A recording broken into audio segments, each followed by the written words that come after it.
And of course, through the course of the day, we'll continue to get you all the developments and ground reports from Ayodhya, but shifting our focus to other news that's making headlines across the globe.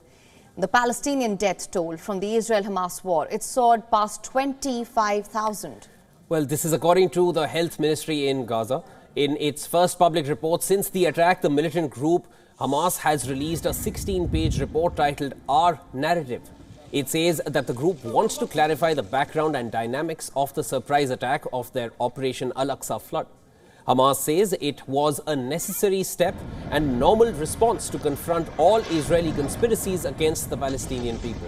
The militant outfit has also acknowledged there were faults in the October 7th attack it led on southern Israel, but claimed that its fighters only targeted Israeli soldiers and people carrying weapons.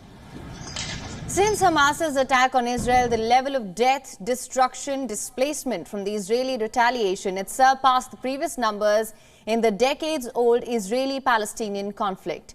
Yet, Israeli officials say the fighting is likely to continue for several more months. Prime Minister Benjamin Netanyahu has vowed to keep up the offensive until Israel achieves complete victory over Hamas and returns all the remaining hostages.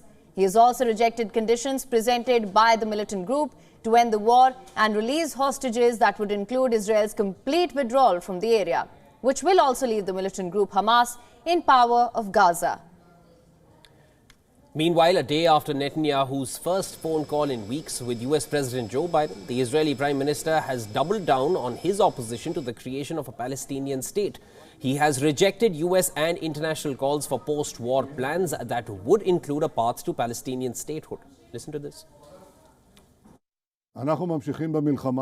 As Prime Minister of Israel, I firmly stood by this position in the face of great international and internal pressures. My insistence is what prevented for years the establishment of a Palestinian state, which would have posed an existential danger to Israel. As long as I am Prime Minister, I'll continue to firmly stand by it.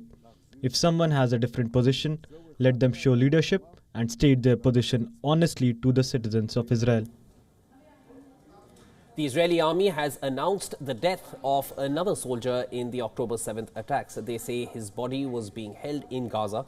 And according to reports, with the announcement of the Israeli soldier's death, the number of dead hostages whose bodies remain in the Palestinian territory has risen to 28.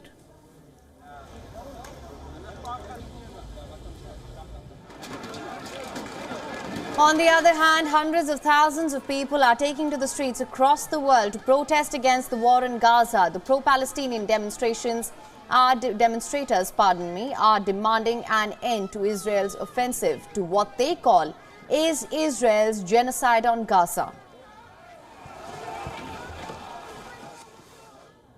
Meanwhile, the US has declared 2 of its Navy SEALs dead after the duo went missing on the 11th of January during an operation to seize Iranian weapons bound for Yemen's Houthi rebels.